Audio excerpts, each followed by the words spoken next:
All right, what's up, everybody? You got me, Steve M3TR1CS here, and to my side, you got your boy, DJ TRIGGS. Boom. And together, we're No Debate Sports. That's No Debate. And how about those games over the weekend? Little bit of a rough one. I mean, a little rough for my team. We still got there. But yeah, straight up, a lot of tough football. So tough. I'll put out this hot take for you, Triggs. I think right now, with the state of the NFL, the way it is, the way the defenses are playing, I think flat out right now, there are no elite dominant quarterbacks in the entire NFL. Wow. I didn't know you were going to start hot like that. Gotta start it hot. That's how you do it, man. Because my bets sure are not. So I'm really trying to think there.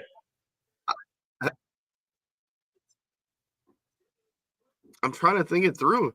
That's probably true.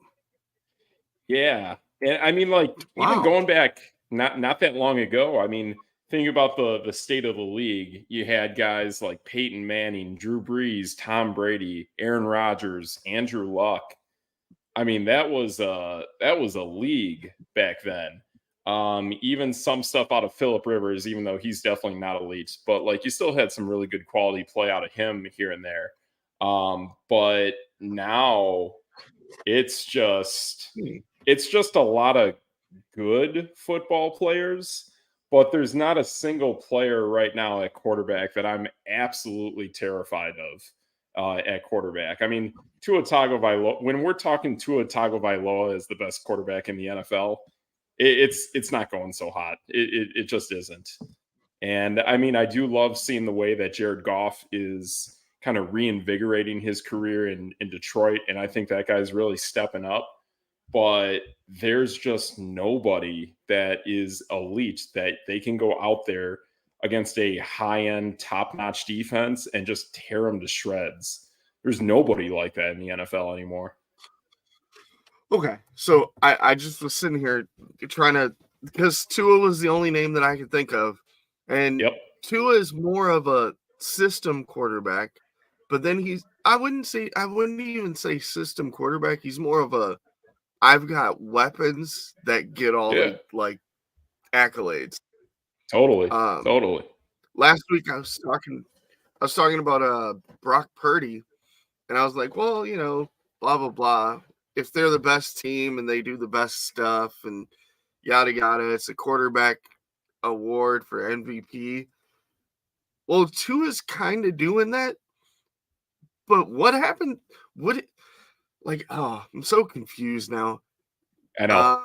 Would it be Tyreek Hill as MVP?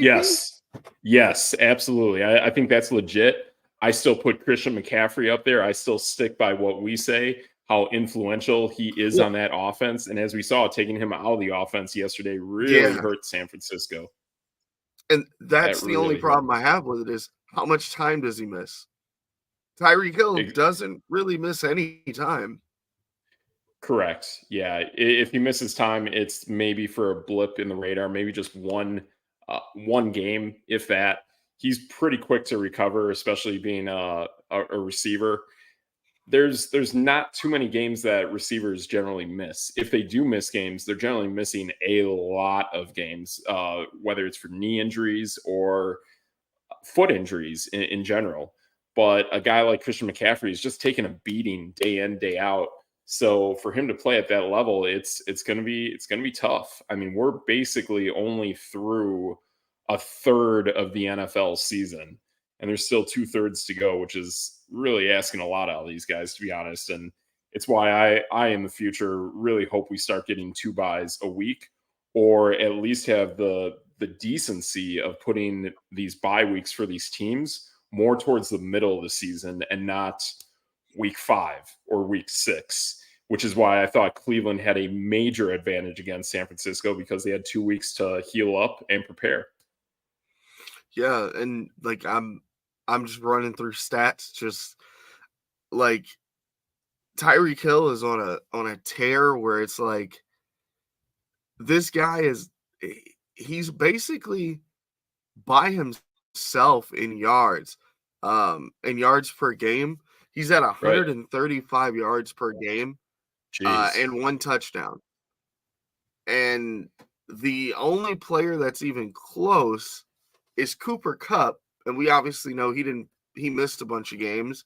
He's at 133, and then after that, Justin Jefferson's at 114 per game. So like that gap is 20 yards. That's massive. Yeah. And Tyreek Hill leads the league in yards. He leads in yak.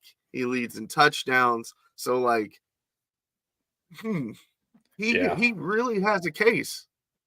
He does. And I'll put this out there for you too, Triggs. And lately over the last few weeks, I mean, I've been getting this feeling about certain teams for the Super Bowl here and there. And I started with the Eagles and Jaguars, and it's kind of pivoted over the last few weeks with some of these teams like Miami. I'll put this Super Bowl out there. What if we had a Miami and Detroit Super Bowl? Teams that are very similar to each other, very similar in speed orientation.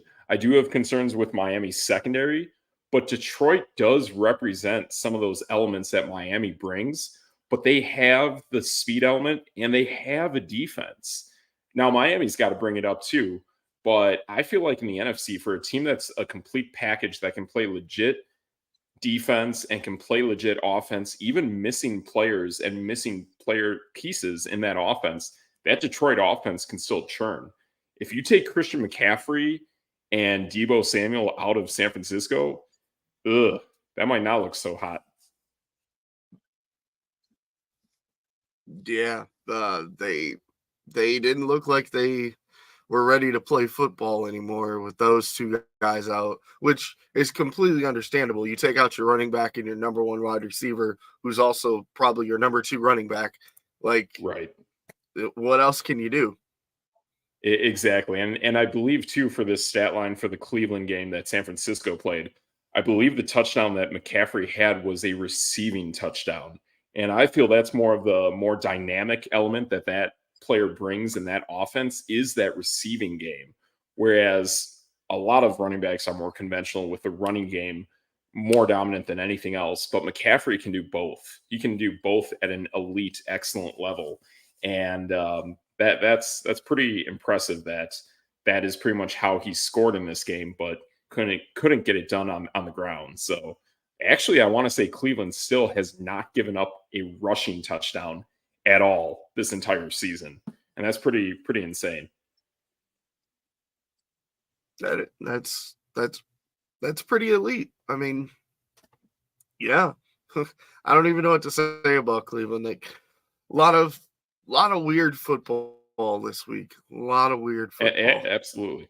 Yeah. And we can definitely start hammering these games. But I can tell you flat out, pretty much all the games I've gone through, at least all the bets I've gone through, but one, the LA Rams came and saved the day for me. Not saying much, but I got pounded on almost everything. I thought a lot of these games could be toss-ups, so I went more predominantly with the underdogs, and the underdogs got housed this week. Really, really tough week. Yeah, I've noticed. Yeah, it's a tough one. So yeah, I mean, shoot, we can just finish off and finish off the Niners-Browns game. And that was a game that I thought the defense would show. I thought it would be that tough element for San Francisco to go up against, which it was. And that basically Cleveland would just have to play a solid game and let that defense be as overbearing as it could be. And that took care of business. But also hurting McCaffrey and hurting Debo Samuel, that pretty much did what they had to do to get the W.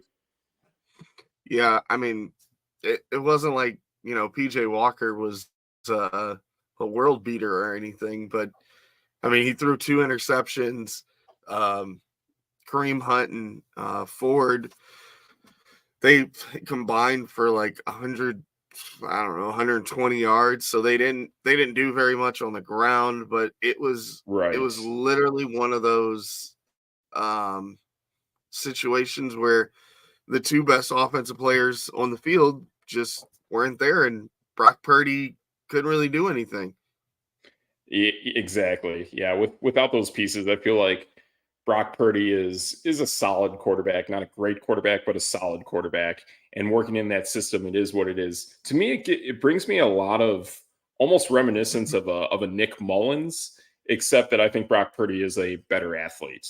He has more dynamic out of the pocket. He has a little more of that element of the running game, but still he brings that big arm potential that Nick Mullins brings. So, and plus, you got to understand too, if you lose these players in the middle of the game, that can really screw up a game plan going forward. So, that is always an added element that you really have to take into account, and it's pretty tough.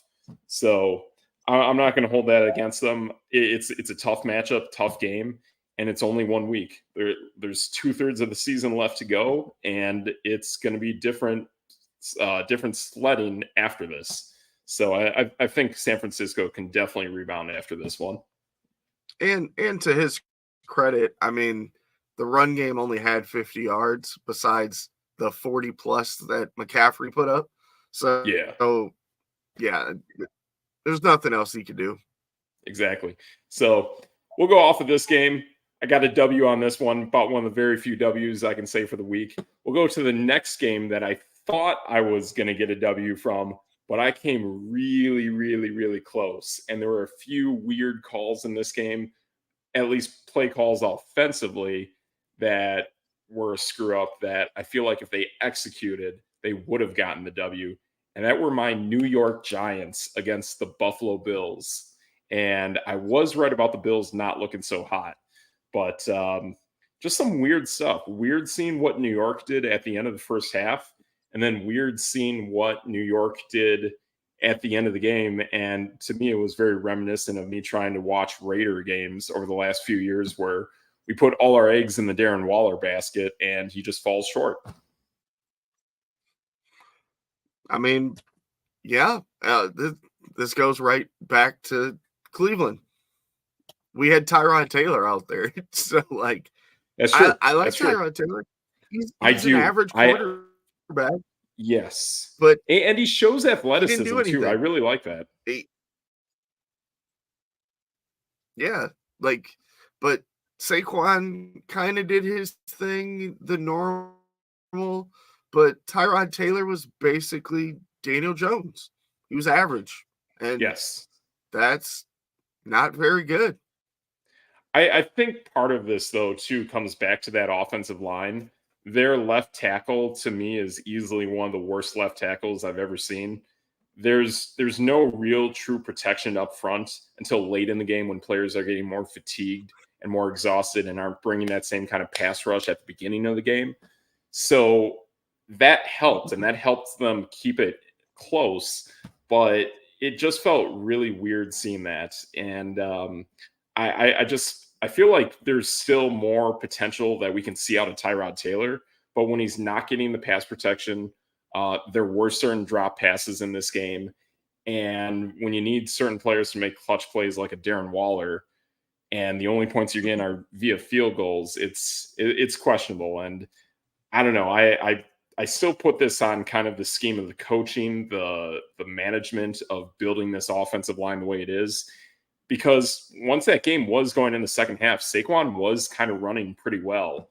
And maybe it's just the fact that he just hasn't had enough reps since the injury.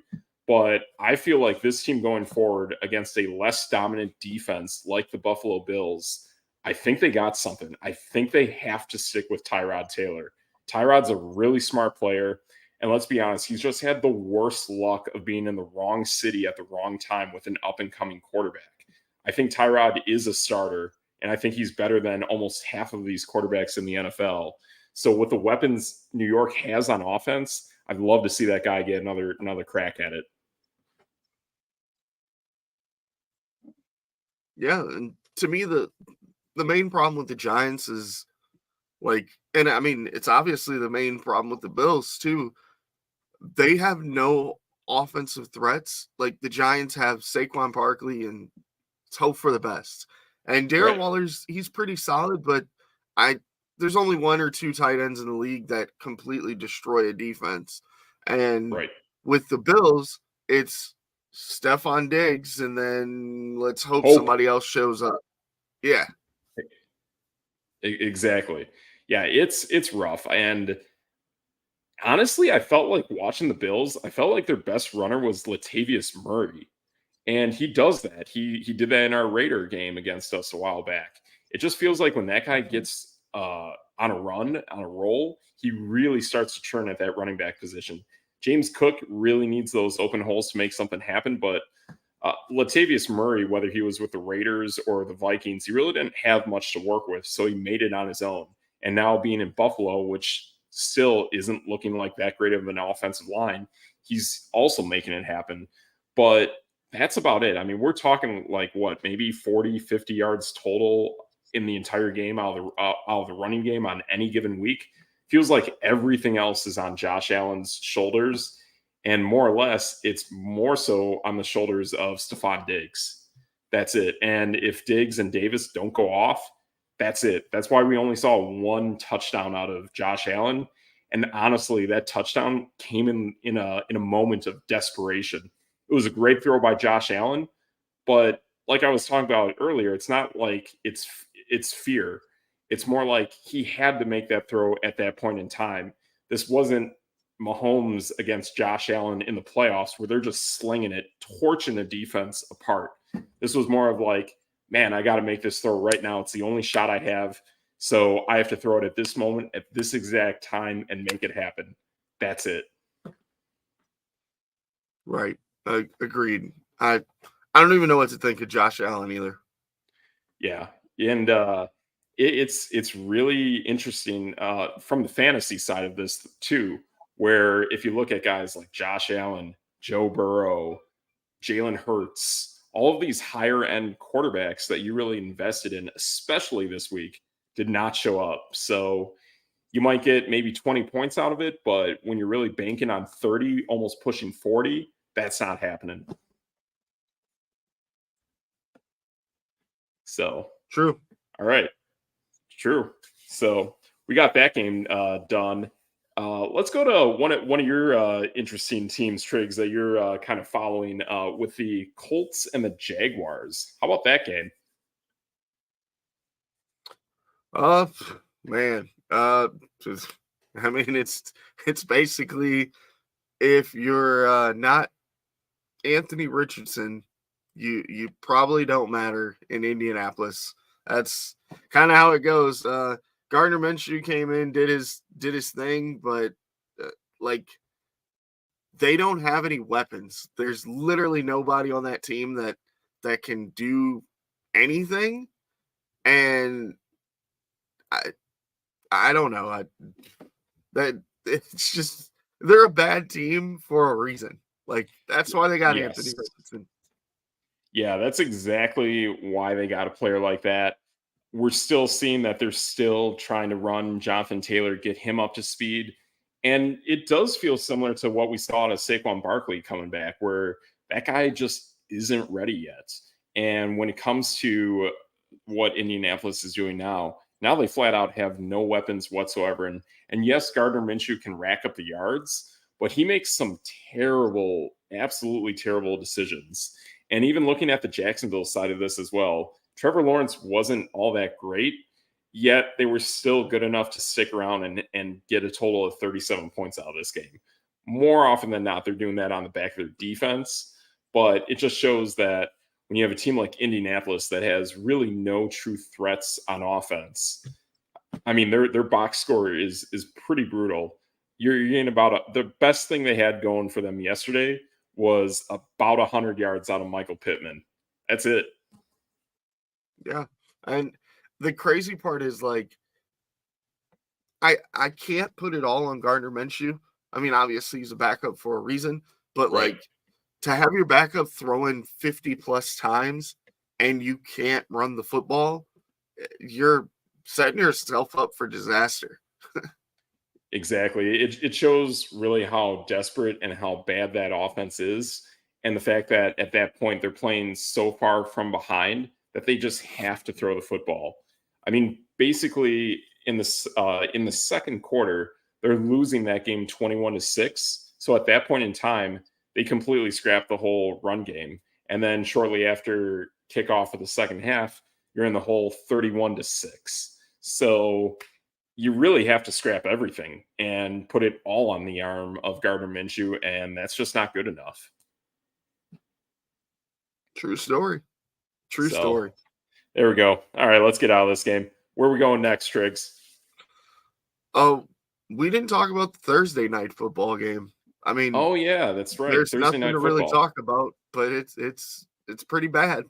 It is too. And for Patrick Mahomes to put 300 yards against Denver, but only get one touchdown, to me, this is yet another high-end quarterback that is getting yardage, but is not putting the fear of, I don't know, just greatness in the eyes of the defense. That the quarterback play out of Patrick Mahomes in this game still is not all that great.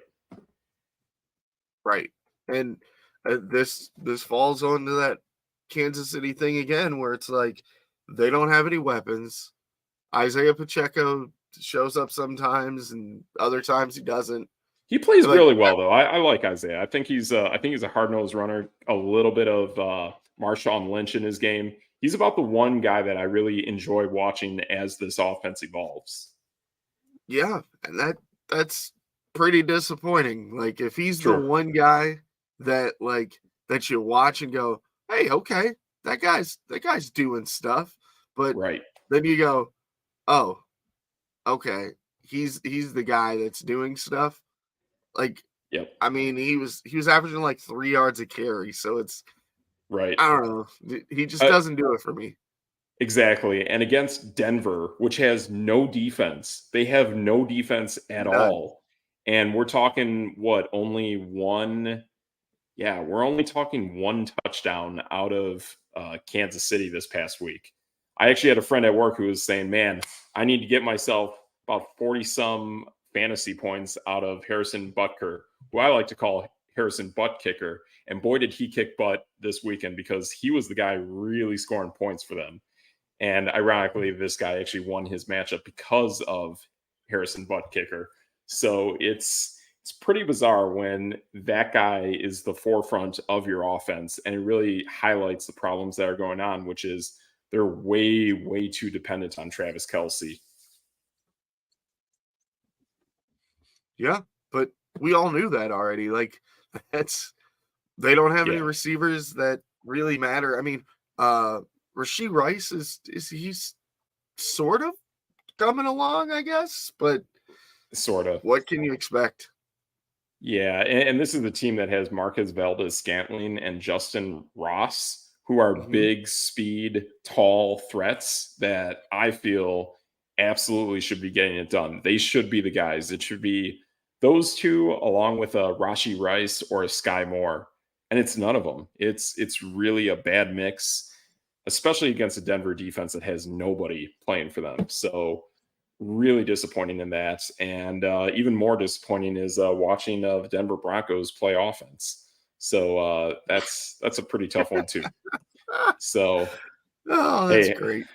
Hey, I had Jaleel McLaughlin, and I love that guy, but this is not the week. Granted, Javonte Williams is starting to come back, but pretty rough here. So that's all we got for Denver and KC. So that's what we got there. Where are we going next, Triggs? Baltimore. Let's go hang out in Baltimore. Yeah, let's go hang out in Baltimore, or let's go hang out in Tottenham, where this was a game that even the moment we were talking about it last week, I was already regretting it because I already placed the bet. And I definitely had a feeling, especially knowing that Baltimore was getting rid of the jet lag out of their system before they play against Tennessee, who is just a terrible football team. They're 2-4, but let's be honest, Tennessee really should be 0-6. But wow, what a showing out of this game. And Yeah, even I watched a little bit of it in the morning, but this was a tough game to watch for quite a while. Yeah, I mean, bad football again, and uh, Yep. Baltimore did enough because they have enough playmakers, but their wide Right. receivers are just, yeah, their running backs are backups for a reason, and They are. it's Lamar It, Jackson and everybody else. it is. And I feel like the thing that I'm noticing out of this, it's not like they have good outside receivers and then Zay Flowers. It's more like, oh, people put the name recognition on Odell Beckham, who is done. He is done. Like, he is not a good receiver anymore. It's over. Just finish the season, call it a career. Everyone will give you the credit for winning the Super Bowl, and so be it. But that is how Zay Flowers is getting production now. They are putting the number one corner on Odell Beckham, which greatly opens up Zay Flowers. If Odell Beckham is banged up and not playing, they put that number one on Zay, and then Zay does practically squats. And even in this game, 6 receptions, 1 touchdown. Ugh, it's a little tough sledding. So it's granted Baltimore has wins, but man, these are some ugly wins they're putting up that I feel like they go up against a more potent team. Or I still stick to my guns that it when Cleveland really starts to figure out their offense, even though they have no Nick Chubb, I just feel Cleveland is flat out a better team than Baltimore, and they will see them again. So I am eager to see how that game goes when that happens.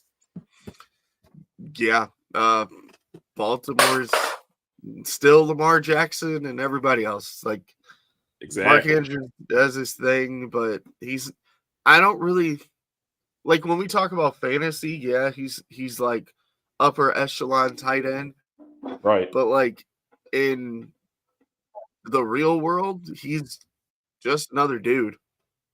Yeah. Yeah, Mark Andrews is a solid player, but when you really are the entire focal point of an offense, and then your quarterback is just this real mobile threat, it's rough. It's really rough sledding. I just feel like they're really missing some pieces. And I mean, I can kind of bring back to my Raiders. I mean, maybe this is a team that might be a certain trade scenario partner for a guy like a Devonte Adams. I mean, then again, too, I wonder if where Devonte wants to go. Plus, he has this monstrous contract. But that's a weird thing. Looking at Baltimore, is there's just no true receiver that is terrifying. And I don't know, man. No. It's kind of weird looking. And Lamar Jackson's good, but man, he does not feel like terrifying like he once did. Yeah, and I don't know if that's him being beat up or you Yeah, know, or if it's just like he's kind of realizing that he can't do everything, right. but there's not enough playmakers on the team. Yeah, this is a team that's really built almost like the Seattle Seahawks, where they really need to dig in with their defense, have a solid run game, and then make the plays when they need to make plays. So that's what we got there with Baltimore. And speaking of which, let's go to that Cincinnati Seattle game, where it is pretty much the same thing and very little good quarterback play, but Cincinnati has just enough to squeak by. Just a really odd one going on with these two teams. I was gonna say, do we have to? Because Oh, we can gosh, cruise right through this game real quick. I still say Cincinnati is going to absolutely just get decimated and not make the postseason, and Joe Burrow still looks bad. yeah, both guys like below average QBRs. Uh, Geno Smith, no touchdowns and 2 interceptions. I don't know. It's like we said, or like you said earlier, no elite quarterback play going on. These were two of the guys that we were looking forward to. Like, if last year you were like, oh, Geno Smith versus Joe Burrow, hey, this will be a solid game. Could Nope, be. not even Nope. close. No, nothing. The defenses are the ones that really stepped up. We know Cincinnati has a really nice secondary. I even think their nickel corner is starting to step up. But looking at Seattle, these are games you need to win. How are you losing games to Detroit that are close and I want to say too, that game was in Seattle, and then you're losing against the Cincinnati team that is really, really hurting.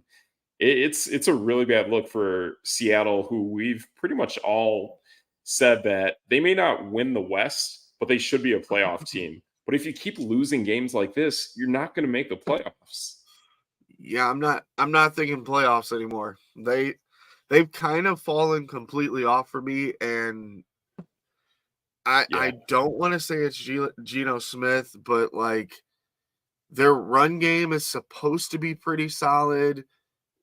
They have weapons at the wide receiver position, and then they lose and they only score 13 points. And it's like you have Tyler Lockett, DK Metcalf, Smith and Jigba is like you can't score more than 13 points.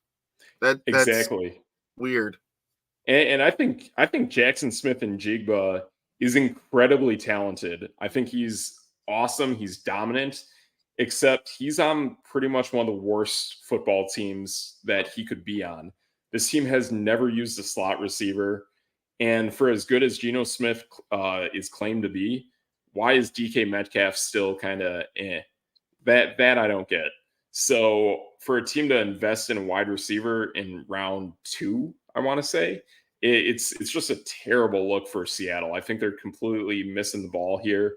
And to me, this is a team that probably should have fortified more either on offense, either in the run game, or they should have gone more heavy on defense because their offense is what it is. It's probably not going to get any better until Geno Smith is gone. That's the only way you really improve this offense and really call it for what it is. So I'm just not really scared of Seattle. It's a really weird looking team at this point, and I really want to see more out of Jackson Smith and Jigba, but I don't think it changes unless he gets a new quarterback or they say, "Oh, we were wrong about JSN," and they send him to another team.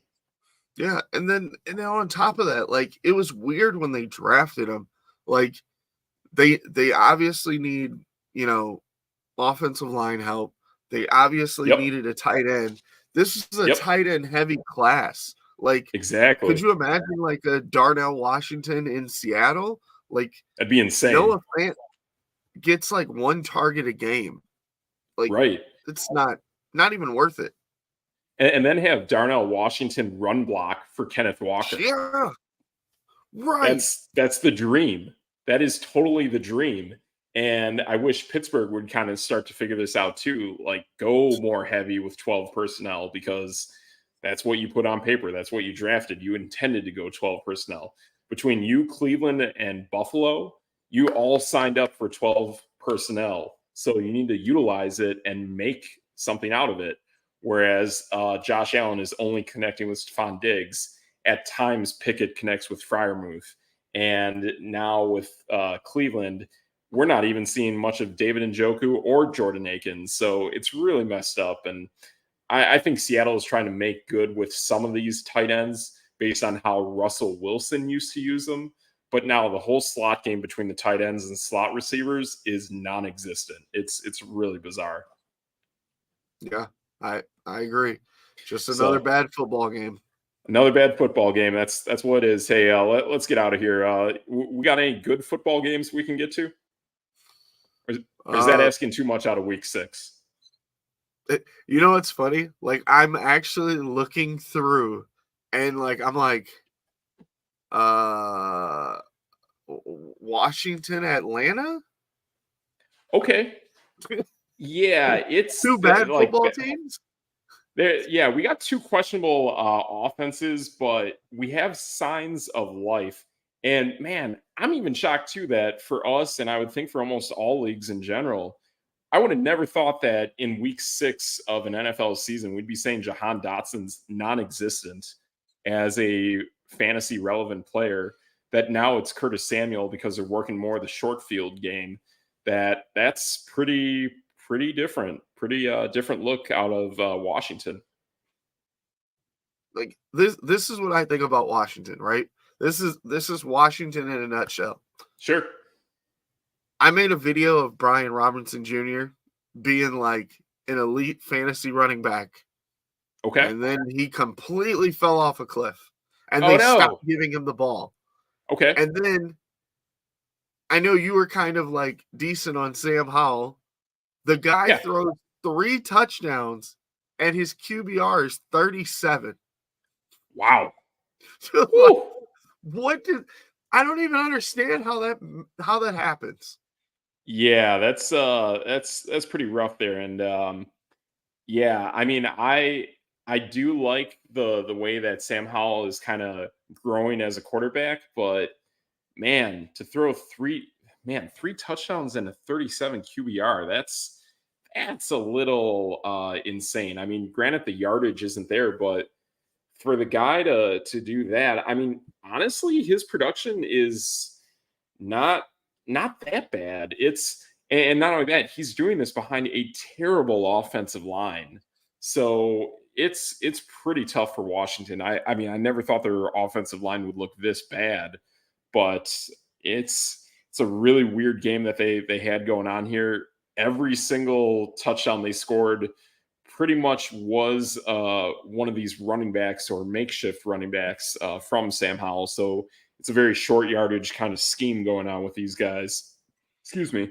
But that's really kind of how they're styling this this team is dink and doink, play good defense, and hope you get the W. Yeah. Like it now, just like saying some of these things out loud. Like, how do some of these general managers have jobs? Exactly. Because, like, you're putting together the worst football team I've ever seen. Like, right. The running backs are just kind of like, oh, they don't run the ball. They catch it, though. No, right. You should have one of those and one guy that runs the football at least, maybe a third down back who catches the ball really well. They just have a bunch of running backs that catch the ball. And then exactly. Their wide receivers are just whoever they throw out there, you know, like they are. Yeah.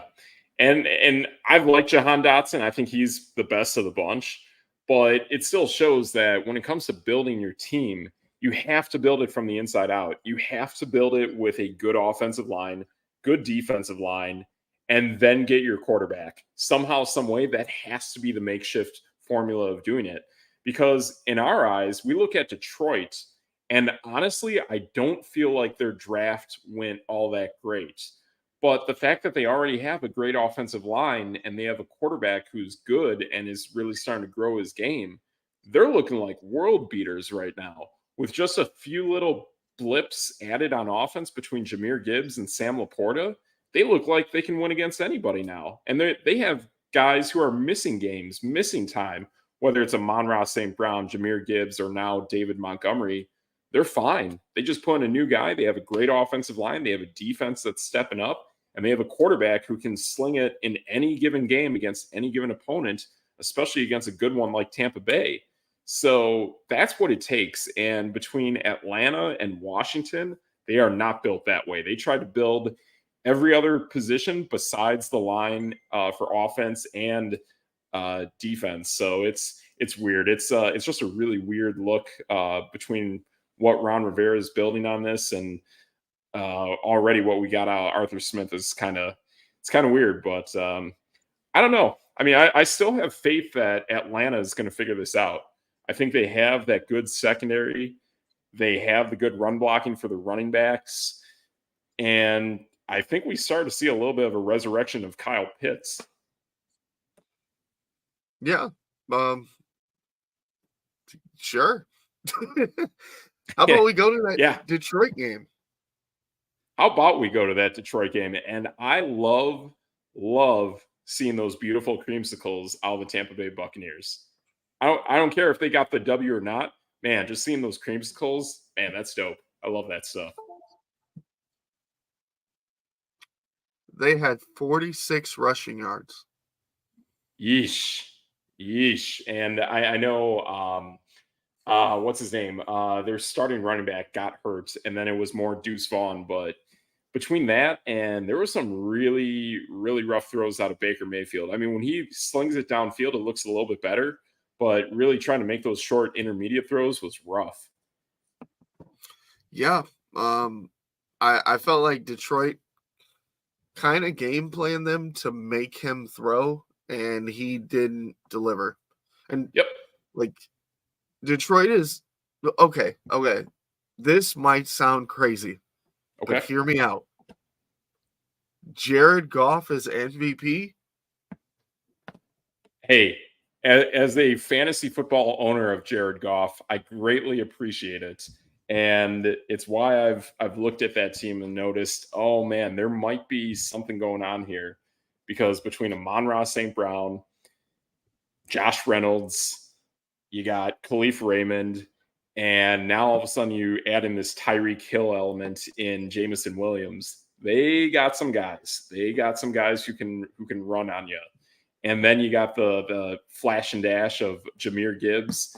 And then on top of that, Sam Laporta might be that guy. He might be even better than TJ Hawkinson. So I like what they got going with Laporta.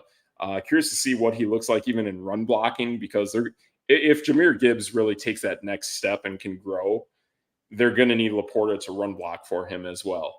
So there is something cool out of Jared Goff. And honestly, my concerns I had last year about the end of his schedule, I looked at the end of his schedule this year.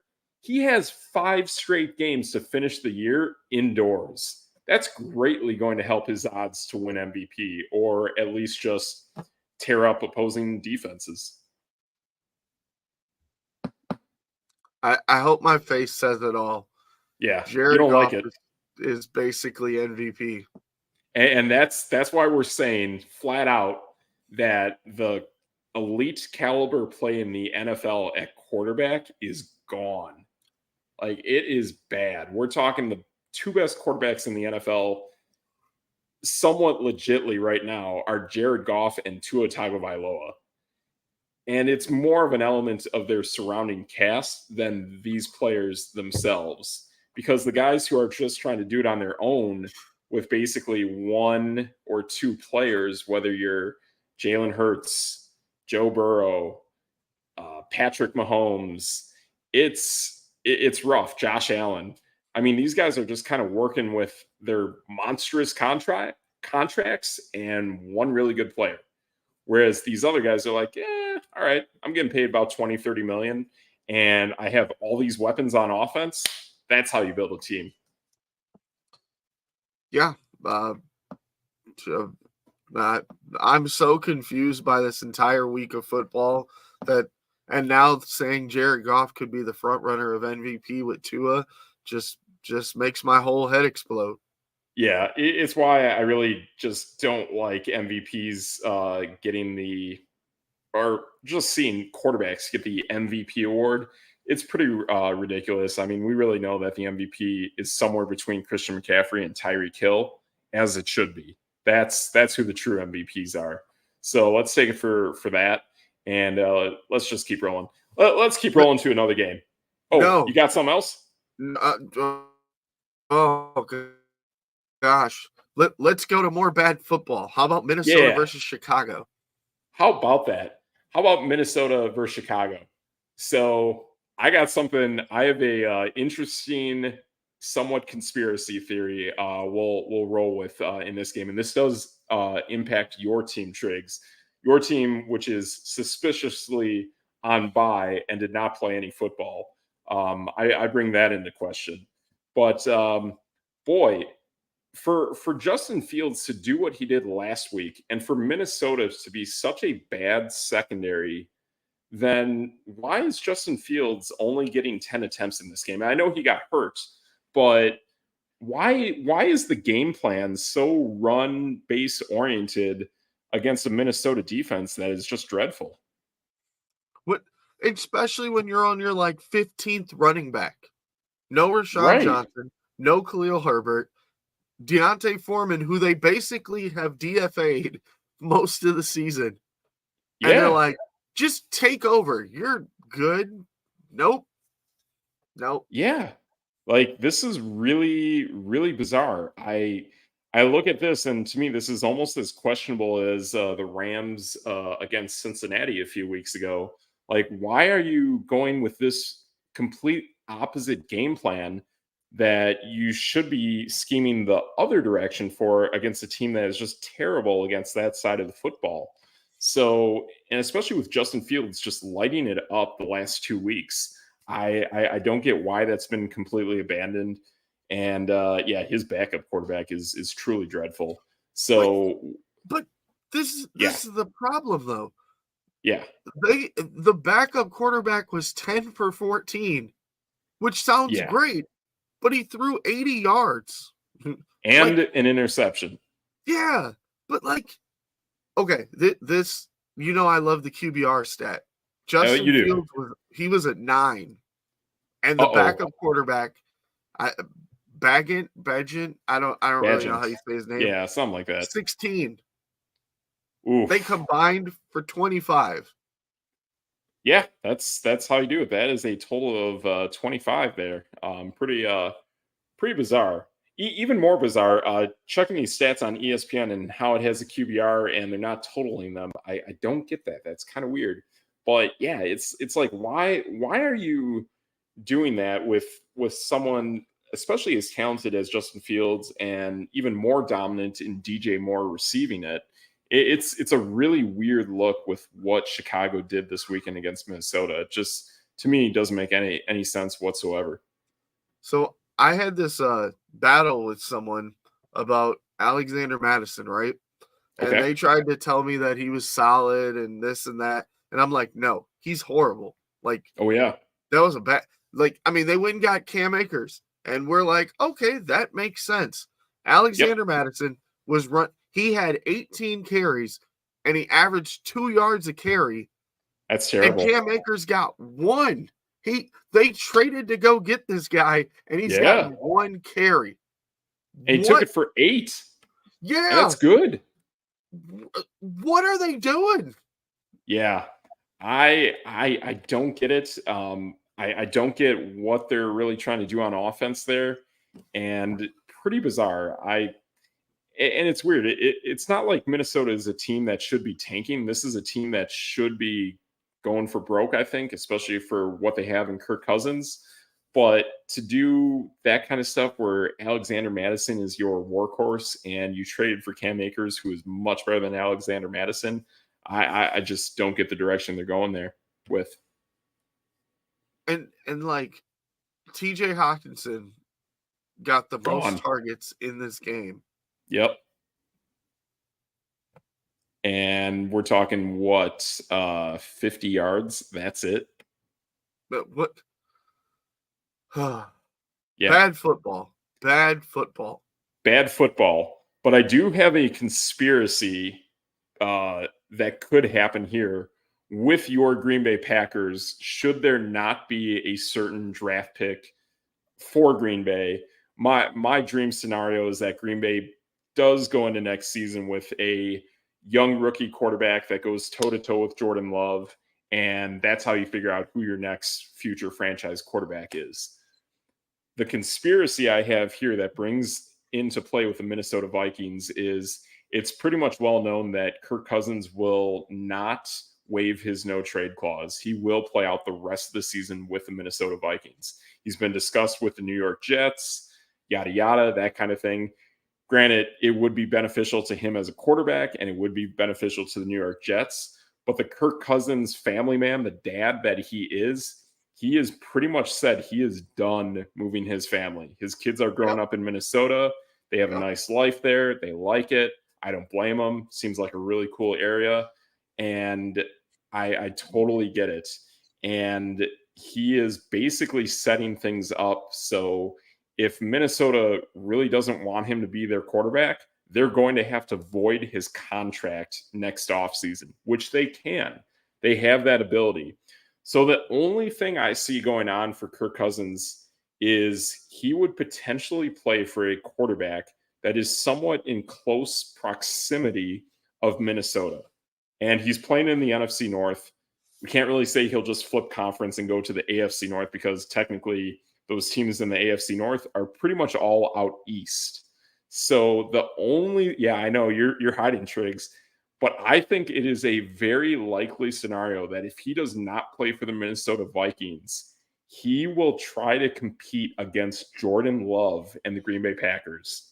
No. I'm sorry, Triggs. I think that's the only other team that he's really going to sign up to play for is Green Bay. If they don't let him play in Minnesota, he's going to try to make a stand for Green Bay.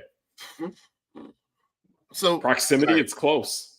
So I've thought about the Kirk Cousins thing for a while. Okay. So yes, Kirk Cousins has already said that he wants to keep his family in Minnesota. That's like a well-known thing. Right. And also a big well-known thing about the Packers, they could sign Jordan Love to an extension this year. The general manager has already talked about they are holding out until at least week 8 to see what he is. Yeah. And I wouldn't. That's bad. And then on top of that, we are getting a better pick because of Aaron Rodgers not being able to go. Yep.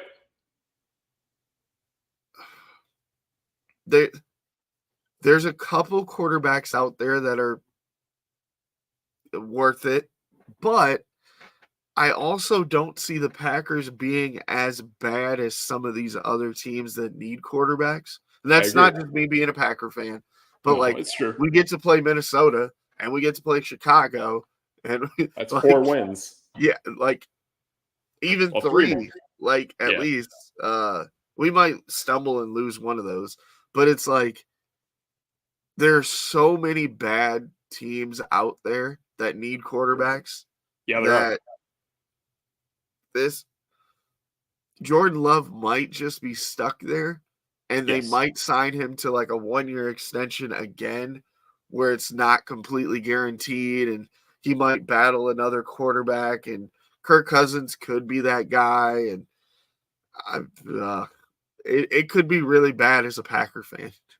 It could. Yeah, I really think that's likely, and I kind of see your team and my team going in the same direction with that, where it's we might be middle of the road actually, because your schedule is lighting up as is ours. So I mean, shoot, we still have 2 games yet to play against Kansas City, and honestly, I'm not scared of them. And I know they are a really good football team, but I feel like our defense is as good as theirs. And yeah, Mahomes is Mahomes, but I don't feel like a Brian Hoyer could go toe to toe with him and actually get a W. So I think it's possible, but that's the thing is when you're in the middle of this draft that's coming up next offseason, if you can't get your guy, I mean, if you're Green Bay and you can land Kirk Cousins, I'd give him a short deal. Give him a 2-year, $40 million deal if he's willing to take it, maybe 50 mil, and see what you can make out of it. Because at this point, I mean, the guy's made a ton of money. I would suspect the guy's pushing that almost 200 million in his entire career for a guy who's technically not won anything. But the way he's been able to negotiate himself in the free agent market, he's been the most savvy free agent quarterback I think I've ever seen. Yeah, his agent deserves a round of applause. Yep. Well, speaking of the Raiders, how about we go to that bad football game? Yeah. Another one that's pretty rough that came to bad quarterbacking. However, with us, the bad quarterbacking started for half of the game. So Jimmy Garoppolo stinks. He is bad, and I've stayed on record saying that this guy is a bad NFL quarterback. He's just not good anymore, and he gets hurt. And I hope he's good and all, but I hope he's not good and all to ever be the starter of the Las Vegas Raiders ever again. And I actually liked what we saw out of Brian Hoyer. Granted, there was no chemistry at all with the receivers, but he still has some likeliness to work with Jacoby Myers, and there was a ton of attention on Davante Adams. But that was going on. I liked what I saw going on with Michael Myers and his growth. But yeah, we definitely need another week to get this going with Brian Hoyer. But he's definitely the best that we got. But New England has no firepower on offense. They have absolutely nothing. So, Grant, there was one really nice Mac Jones throw at the end of this game, but man, Mac Jones is brutal. So I'm going to give your Raiders some credit here. Okay. They know that they have horrible quarterback play. Yep. They handed the ball off 20 plus times to their I would say second main playmaker. Yep. Which is like, why doesn't every other team do that? We know absolutely. You're giving the ball to Jacobs or Davante Adams. Make it easy on yourself. Exactly. Yeah, and plus, I mean, we actually have a good defense now. Between the pressure that Max Crosby brings, he's a guy who can stop the run. He can bring the pass rush. Our secondary is stepping up. But if that's the case and you got a good defense, work that run game, because when you do that, you keep your offense on the field a little bit longer, and then you give your defense some more time to rest. And especially, too, if you have some production on offense with your run game, you can then make your third downs not third and long, and actually third and shorts. Whereas some of these games we were watching, I want to say it's a New York game that definitely sticks out, where you're throwing it on first down and you're making life really hard for you, and you can't convert second or third down whatsoever. So you really got to be smart about who you have and recognize, hey, if my quarterback's not elite, then let's put him in advantageous situations where he can actually execute a third down play.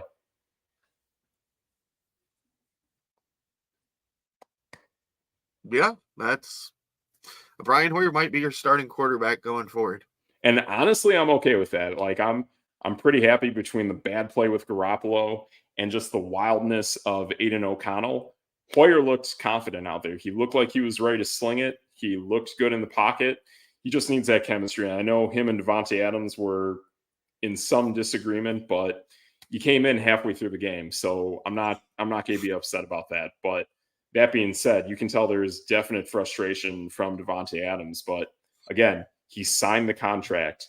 And if you want to go elsewhere, then you better believe in that quarterback, because the glory days of Aaron Rodgers getting into you every single game are gone. And like you and I pointed out, there's really no dominant quarterback out there that just puts the living terror in your offense. That if that's the case, then where is Davante Adams going to go? It just doesn't feel like he has a home better than the Raiders. I feel like if he goes to New Orleans, it doesn't get much better either. Yeah, I've kind of thought about that for a while. Like, what if you trade him? Where does he go? Like, there's not too many teams that need a number one wide receiver because they don't have a quarterback. Yeah. And then to put that much money into a receiver and not have a quarterback doesn't make sense. Do you send him to like Houston or something? I don't know. Right. Yeah. That's an interesting take. I mean, when we think of the cool young up and coming quarterbacks, Houston has something. I mean, I still feel like even to this day, Houston actually would be good if Deshaun Watson didn't screw up royally like he did. But things are the way they are, and CJ Stroud deserves all the credit, and he deserves all the recognition that he can make out of it now between Nico Collins and Tank Dell, and even Robert Woods in the slot is pretty awesome too. So speaking of that, let's go to that game. Let's go to that Houston Texans. And who did they play at? That was actually a somewhat good game. New Orleans. New Orleans. Yes. Derek Carr. New Orleans. And, those Saints.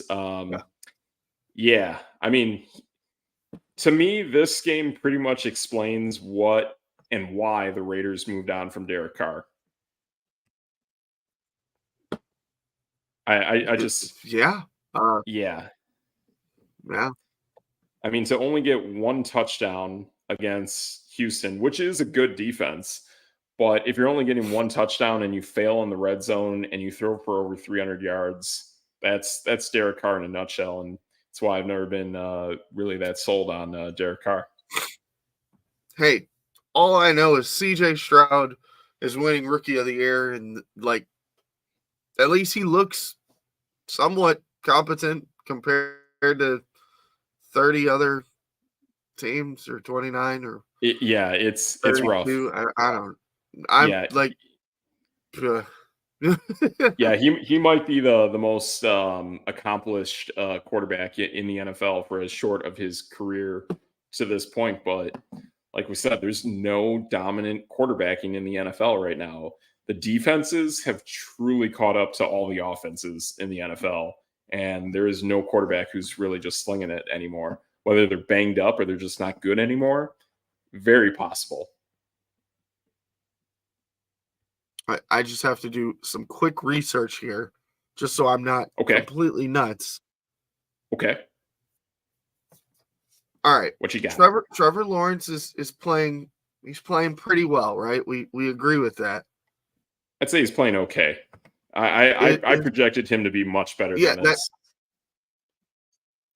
Everyone did that. Yep. And I think that's one of the issues.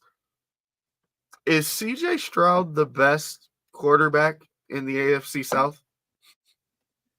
To this point, yes. Yeah. Yeah. Yeah, he is. Absolutely. For a guy who can put up almost 300 yards week in, week out and not turn the ball over, yeah, it's CJ Stroud. And not only that, you can't say that his offensive line is that much better than Jacksonville's, and he is way more poised than Trevor Lawrence. Like, wow. Yeah. Wow. That's legit. That is a real take. That's not a hot take. That's just straight up what it is. Watch the games, check the numbers, and you'll see CJ Stroud is playing really good football right now. And that's no debate. Can you imagine if they had a running back? Exactly. Or another receiver, maybe? Yeah, and I feel like things really will start to open up the moment Tank Dell comes back. When you have Nico Collins and Tank Dell, that's a thing. That is a real thing. Plus, Dalton Schultz is running around out there like he's Travis Kelce. Like he looked really confident in this game that I saw against New Orleans. So I really like the play that I saw of Dalton Schultz in this one. Hey, I'm just saying, my boy Nico Collins deserves some high praise because that dude, he basically, yeah, right. He is making like big strides. He's probably going to get some money. Oh yeah, yeah.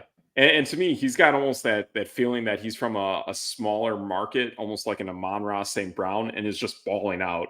And I'll be honest, to this point, I never recognized Nico Collins as this great of a wide receiver. I know he started with Jacksonville, didn't go so hot, but seeing what he's doing with the Texans right now with CJ Stroud is awesome. And I kind of saw something like this happening in the preseason when I made my video about CJ Stroud and how I actually really like this Texans offense. But even then, I didn't really fully understand Nico Collins as a player. And to see the way you went about that offense in drafting him, I know you drafted him and Robert Woods. You didn't get Tank Dell, did you? No. Oh, I gotcha. But yeah, it's still a very impressive offense what they got going with him and Tank Dell. So yeah, it's cool. This is a really, really cool football team they got there. And man, if they can just keep this defense at the level that it's at and just minimize. I mean, this is the first ever game that CJ Stroud turned the ball over. They're going to be a threat. This is a team that could make the playoffs. And I was also saying, too, that I don't think the AFC is just that dominant anymore. And possibly the Texans could definitely find their way into the postseason. Okay. I had to look this up because this is kind of insane. Like, sure. They are one game away from Jacksonville in winning that division. Right. Yeah, Could and Houston be a playoff team? they could. And the one game out, I believe they already played Jacksonville and won that game. So if they win that second game, they outright win the tiebreakers. They have a positive point differential. Yeah, that's big. I mean, it's really big. They have that swagger where it's like this is a San Francisco of the Southwest, right? So we recognize San Francisco out west. You have the Texans with Nico Collins, who used to coach that defense, and then you got Robert Saleh up in the Northeast with the Jets. I think all three of those teams are going to have some push for making the playoffs. And even though the Jets are rough on offense, Jets still pull out a victory against Philadelphia, and even they are 3-3. So between the Jets, the Texans, and the 49ers, we're talking 11 wins through 6 weeks. They're fifth in point differential in the AFC. Wow, that's impressive. That is really impressive. It's a well-coached team. I mean, they play solid defense, and then they got guys who can terrify you in Nico Collins and Tank Dell. And I mean, Robert Woods is no Bob He's Tree. no slouch to you. Exactly. Yeah, he's an excellent slot receiver. And I even feel too, like if something were to happen to him, I think John Mechie would also step up. I mean, Robert Woods is better than him, but I feel like they really have some good depth at the slot position. Okay, just because you mentioned it, let's go to this game that I am so confused by. Oh yeah. How did the Jets beat the Eagles? It really came down. Stunned. Yeah, I watched this game. I had to see this. I had to see why. Yeah. Why did this happen? Why did the Texans beat the New Orleans Saints? Why did the Tampa Bay Buccaneers fall flat against Detroit? All these games I had to check out because it just seemed really bizarre with the direction they went. And looking at the Eagles and the Jets game, the biggest takeaway from this is that the Jets defense is stacked, and especially their secondary.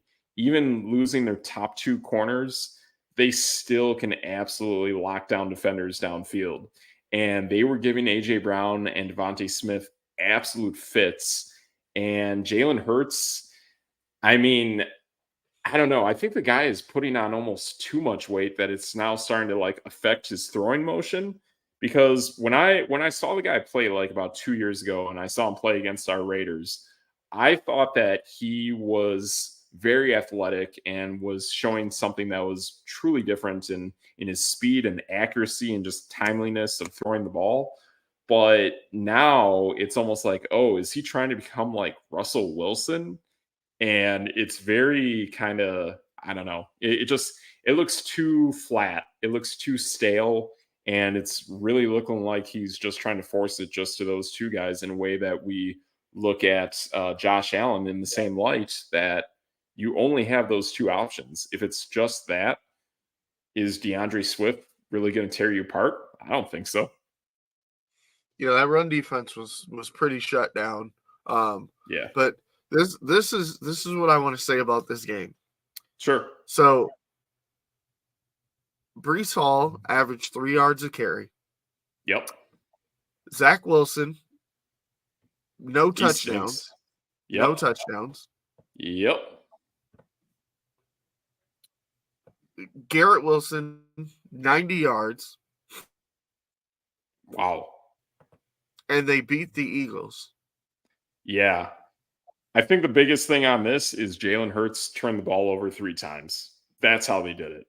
They executed off of the points off of turnovers from Jalen Hurts.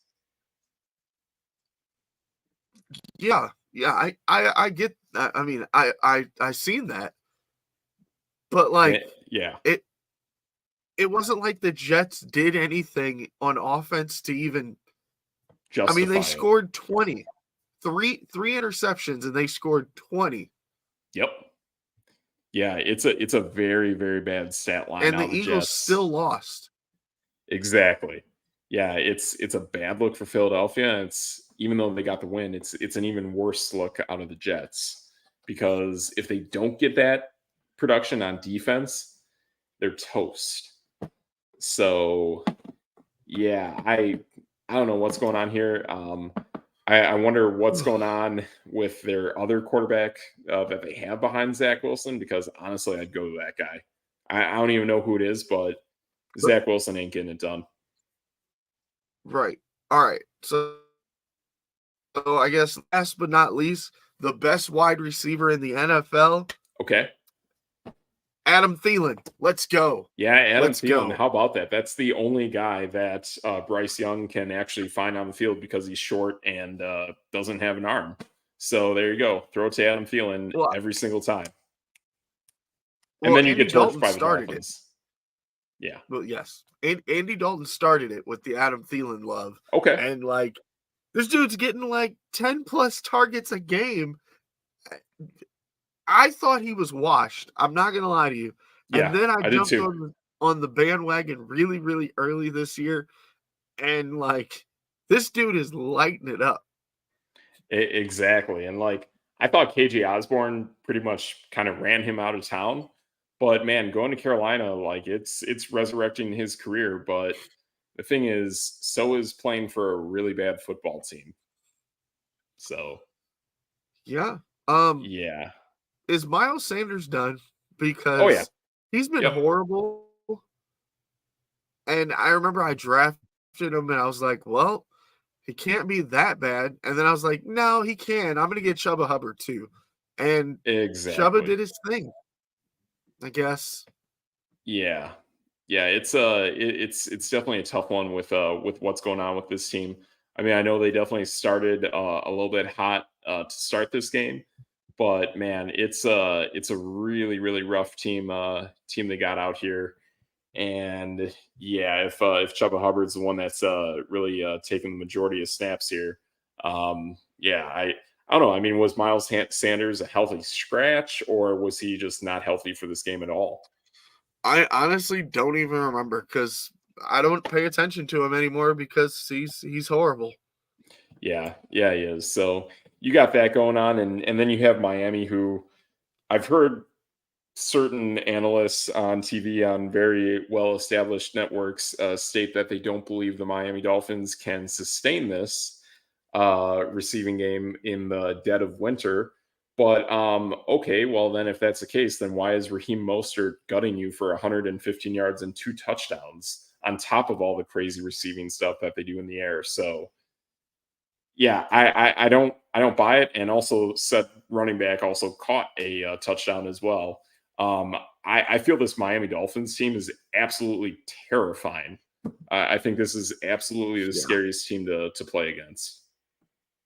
And if you look at it that way, Raheem Mostert and Devon Achane have both been literally lighting teams on fire. You don't have to throw the ball very far for Waddle and Hill. They're gonna like run amok. And and if you have to go, I mean, Miami's the best team in the AFC right now. So you're going to have to go play in Miami. I don't care if it's December. It's not going to be very cold. Like, yes, whatever analyst said that might need to get his facts corrected and go to Miami in December. Yeah, exactly. I mean, if I'm Miami at this point, I don't even think about Buffalo and having to beat Buffalo to win the division. I think about Miami and winning the entire conference and make it so everyone goes through us. We don't have to worry about weather. And the only other game we wouldn't play in Miami is indoors in Las Vegas. So that sets up perfectly for Miami to just keep doing exactly what they're already doing. Yeah, I mean, like their last handful of games, they're four of their last 5 are at home. Wow. How about that, schedule makers? Let's give them a round of applause. That's pretty good for helping out Miami for that kind of stretch. And I just don't think any of these teams that are going to be kind of clawing their way into the playoffs, when they go up against Miami at the end of the season, you're going to get torched. Let me call out some of these games, and you tell me if they're going to lose. Gotcha. Las Vegas. No. I love my Raiders, but I look at that game, I'm like, oh, we're going to get gutted. I'll go through these next 3 really fast. The Jets, Washington, and Tennessee. No chance. Like, I would definitely look at whatever those game spreads are and just push it all the way to Miami. None of those teams can compete. The Washington game might be a little weird, but I don't know. I don't think the other two are. And then at home, the Jets and Dallas. Oh yeah, yeah, those are big time wins. Dallas, that's like their worst nightmare. They never want to see a team like Miami that can hang points like that. I don't even know if Detroit is on Dallas's schedule, but if Detroit is on Dallas's schedule, they're going to get torched by Detroit. And then at Baltimore, and they end in Miami against Buffalo. Oh yeah. And you know Miami has circled that game on the calendar for when Buffalo shows up, and they're going to unload on Buffalo. Buffalo is going to get destroyed in that game. And that's saying that everything goes perfect for Buffalo, that their defense stays intact, that Stephon Diggs stays sane to begin with. Like, let's just keep his sanity in check. And then let's put the fact that he's got to stay healthy, which he's had problems with in his career. And you have Gabe Davis, and you have both of your tight ends, and Josh Allen stays healthy.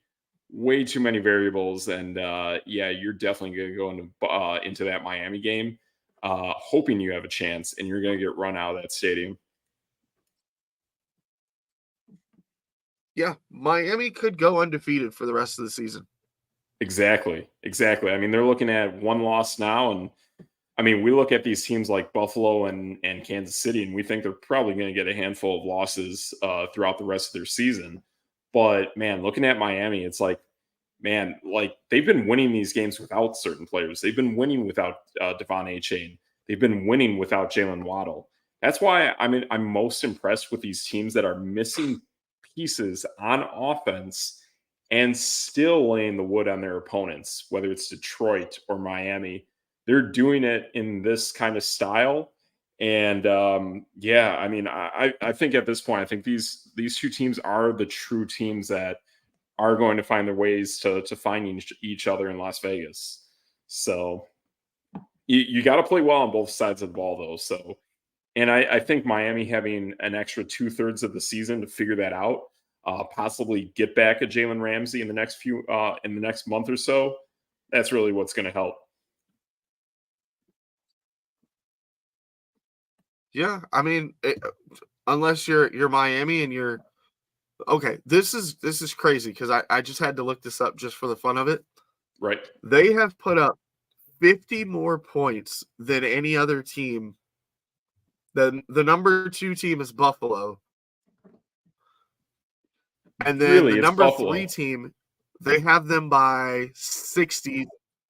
Yep. I would pick Buffalo. Kansas City by like 60. Okay. So if we're just going off of just like offense, straight up offensive firepower, and I have the game on now. I haven't really peeked at it, but if I'm really just like legit straight up going off of offensive firepower and who I think are like those crazy teams in the AFC, Miami's number 1. I think your Houston Texans aren't that much far behind. I think they're up there. I think the Jacksonville Jaguars are up there. I think the LA Chargers, who are playing tonight, I think they are one of those teams. After those 4, I think it starts to get a little tough. Yeah, I can't really think of anyone that's that explosive on offense outside of those 4 teams, to be honest. Even though you said Buffalo, I just don't buy it. You got a couple really, of and that Houston okay, and Jacksonville are both in the top 6. Wow. How far back are the Chargers? And granted, too, they haven't played all their games yet. They have like they're at 110 points, but they've only got 4 games. So so they have a bye week plus they're playing Monday night tonight. Yep. Okay. So are they like middle of the pack at least? Yeah. They're in the middle of the pack. That makes sense. Yeah, because I feel like if that's a team that has played all 6 games to date, man, they would totally be in the top 5. And I don't feel like Kansas City and Buffalo are sustainable. And then the only other team that we kind of think that could do it is Cincinnati, but they're definitely going to fall flat. So, yeah. And Baltimore is weird. Really bad. But yeah. If the Chargers put up 30 points today, they're in the top 5 in the AFC. Wow, that's how you do it, man. That is totally how you do it. Nobody in either conference is close. Like, the best team in the NFC is San Francisco, and they're 40 points behind Miami. Yeah, it's pretty interesting how that stuff kind of works. Yeah, and that's the thing too that we bring up is that San Francisco's offense is incredibly dependent on both Deebo Samuel and Christian McCaffrey because they are dual threats. So that's what makes them have that crazy ability to score kind of at will. But you look at the Chargers, I mean, they're loaded everywhere. Looking at that score right now, that game is actually that game is tied at 7-7, almost going into halftime. So kind of bizarre how that game is going. I do wonder how much of this plays into Justin Herbert's injury, but I feel like if they have a fully healthy Justin Herbert, that this team is crazy loaded. So curious to see how this game looks. But that's what we got here. But yeah, I really think moving forward, it's the Chargers, Jacksonville, Houston, and Miami. I think those are the 4 scariest teams to play against in the playoffs. And yeah, I mean, I always wonder about LA because they do some weird coaching things. But man, those other 3 teams, they should definitely make the playoffs, I feel. Yeah, you know what's weird? We were talking about how strong the NFC North was going to be. Maybe the strong division is going to be the AFC South. Sorta. I think it's half. I think it's definitely half of that division is really top notch. I mean, I've definitely seen the NFC East take a major step back. I think the AFC East is still a fairly good division. The AFC North is kind of turning into a mixed bag. I think the whole AFC as a general is pretty much turning into a mixed bag now. Yeah, I don't know. It almost feels like right now there might not even be a single dominant division in any division in any of the conferences of the NFL now at this point. Yeah, it's pretty bizarre. This is a pretty mixed bag. I mean, if anything, I would probably take the AFC East. And also, I mean, you got the heart side of me that wants to see Malik Cunningham just unleashed with the New England Patriots and see what happens with that offense. That's kind of that caveat that I think could really take that division to another level. But then again, too, with the Jets, they have to go somewhere besides Zach Wilson. He is awful. He is just an awful quarterback. And then you have the Bills that are kind of always there, but they got their issues. And Miami is just explosive. So I think the only requirement for Miami at quarterback is you have to have an arm. If you have a big arm and you can unload it to Tyreek Hill and Jalen Waddle, you're in. Yeah. I don't know. I was just counting. There's like 8 teams in each conference that have 3 wins. Yeah, that's nuts. Interesting. It's nuts. It's why I have the theory going into the season that the AFC would no longer be this powerhouse of a conference and just be so overbearing on the entire NFL. I think everything now is in check, in line, and we're seeing it with all the defenses. And unfortunately, we're seeing it with all the quarterback play as well. And I mean, I'm not one to like this crazy, explosive, what do they call it, air raid offense across the entire league with multiple quarterbacks. I like it where we see basically 5 elite bona fide quarterbacks. That's what I'm really hoping for. If we can get 5 established bona fide elite quarterbacks, we're in a good place. But right now in the NFL, I mean, there's zero. There really is 0 elite bona fide quarterbacks in the NFL now. Yeah, I mean, just looking at the top of the league, I mean, you have Patrick Mahomes, Tua, Jalen Hurts, and Jared Goff, and that's it, I guess. If we're gonna like nitpick, we are, yeah. I mean, I almost go back to my strategy, and man, I really wonder if I would have, if I had a little more time to like sit on this and let it marinate. The only reason why I avoided Brock Purdy was because of the bye week coinciding with Detroit. And I mean, I know Brock Purdy without these weapons and going up against Cleveland was totally different, but I still like the way he plays quarterback. I still think he's solid. I still like the Kyle Shanahan offense.